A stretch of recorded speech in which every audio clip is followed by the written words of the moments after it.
Tu m'avais dit 16h, il est 18h30. J'ai prolongé parce qu'il s'est éclaté. Et ce soir, pas de dépassement. Non, grave, je coupe tout à 4 heures. 1 heure. 3 heures? T'es viré. Ok. 1 heure, c'est très bien. Bonjour, je suis Hugo Gélin, le réalisateur de Demain tout commence. Tu me reconnais pas, c'est ça? Ah mais oui, Christine de Berlin. De Londres. De Londres, voilà, c'est ça, of course. C'est cool de te voir avec ton bébé. C'est ta fille. L'histoire de Demain tout commence, c'est un jeune homme, interprété par Omar Sy, qui se retrouve du jour au lendemain, alors qu'il est irresponsable, que c'est un grand enfant, avec la plus grande des responsabilités dans les bras, un bébé. De surcroît, le sien. Et il n'est pas du tout au courant et prêt à avoir un bébé dans les bras. Et il fait tout pour retrouver la mère.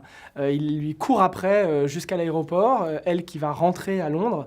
Et il va se retrouver aller jusqu'à Londres pour la retrouver. Et il ne la retrouvera jamais. Et il décide de s'installer à Londres et d'essayer d'élever cet enfant comme il peut, avec un homme qu'il croise et qui devient un peu son meilleur ami. Là-bas, et 8 ans vont passer, et pendant ces 8 ans, il va essayer d'offrir à sa fille la plus belle des vies au quotidien. Seulement, le problème, c'est qu'un jour, 8 ans après, la maman revient. Si vous changez d'avis, il y a mes coordonnées pro et ça c'est perso. Maître Omar, dans le sud de la France, au soleil, sur la plage, quelqu'un qui est le roi du monde là-bas, se retrouver dans Londres, la ville où il pleut, qui est une ville beaucoup moins, qui est la ville la plus cosmopolite du monde, où il y a des gens du monde entier. C'était hyper intéressant de le plonger dans cette ville-là, très citadine. Et puis, d'un point de vue visuel, cinématographique, c'est une ville que j'aime beaucoup parce que, comme je disais juste avant, c'est une ville qui est... c'est pas l'Angleterre, en fait, Londres. C'est pas l'Europe non plus. D'ailleurs, ça n'est plus l'Europe. Mais c'est justement, c'est plus que ça. C'est Londres. Tu l'as dit? Avez-vous la moindre idée des conséquences de votre éducation sur Gloria? La semaine dernière, elle n'est pas venue du tout. Ah bon? Même pas le lundi? Maman, elle m'a envoyé un mail! T'arrêtes d'envoyer des faux mails et tu dis la vérité à ta fille. Un matin, elle va se rendre compte que tu y mens depuis des années et ça, crois-moi, ça va réellement la rendre malheureuse. Et puis, Antoine Bertrand, on cherchait pour jouer le meilleur ami d'Omar. Moi, je cherchais un acteur avec un physique important, fort. Je voulais quelqu'un de charismatique à côté d'Omar parce que c'est facile de se faire attraper et bouffer par le charisme d'Omar. À côté de lui, il faut exister. Donc j'avais besoin de quelqu'un de...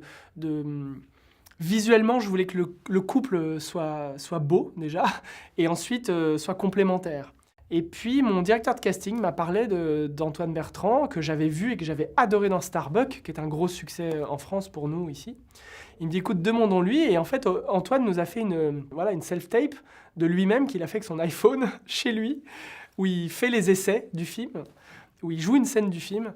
Et j'ai vu les essais et j'ai dit, c'est lui tout de suite. Maman! Ça a duré 8 ans. Tu sais ce que c'est 8 ans? C'est une éternité. Faut qu'elle rentre à la maison et que tout soit comme avant. Sam, ça peut pas être exactement comme avant. J'ai énormément réécrit le scénario original, mais beaucoup, pour l'adapter à Omar Sy déjà, et ensuite à moi, pour y donner le plus de personnel, parce que je crois que plus il y a de personnel et d'original dans un film, plus on touche l'universel quelque part. Parce que je crois qu'il faut chercher... Je ne crois pas aux gens qui cherchent l'universel. Parce que si tu cherches l'universel, tu trouves rien, parce que tu n'intéresses personne, je crois. Alors que si tu cherches le personnel, justement, tout le monde peut s'y retrouver. Gloria est arrivée dans ma vie du jour au lendemain. J'étais pas prêt. Et je fais du j'ai pu. Moi, c'est ce que je disais aux financiers, parce que les financiers me disaient, avant le film, vous savez, on met beaucoup d'argent sur le film, est-ce que vous avez les capacités? Et moi, je disais, vous savez, le film, il a beaucoup de cascades, il tourne en anglais en partie, il se tourne à l'étranger en partie, à Londres, il y a des enfants, des bébés, donc tout ça est compliqué, il y a des gros décors à construire, etc. Mais ce qui est le plus dur à trouver dans le film, ce ne sera pas tout ça, pour moi en tant que metteur en scène, c'est pas tout ça, ce qui va être la clé du film, c'est qu'est-ce qui se passe dans les yeux des personnages. Est-ce que dans les yeux des personnages, d'Omar, de Gloria, d'Antoine, de Clémence, il se passe l'alchimie, le truc qui fait que on a envie de suivre l'histoire de ces personnages, on a envie de les aimer et on a envie d'aller jusqu'au bout avec eux et de suivre leur histoire intime, parce qu'au final, c'est une histoire extrêmement simple et universelle et humaine entre un papa et sa petite fille.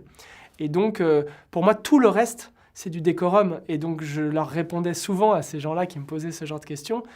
La clé, elle sera là. Elle sera dans ce qui se passe entre eux, dans ce qu'on va créer entre eux d'humains. Et je crois que s'il y a une chose dont je suis fier, c'est bien ça entre eux qui se passe, parce qu'ils s'aiment vraiment à l'image. Il y a vraiment quelque chose de profond, de fort.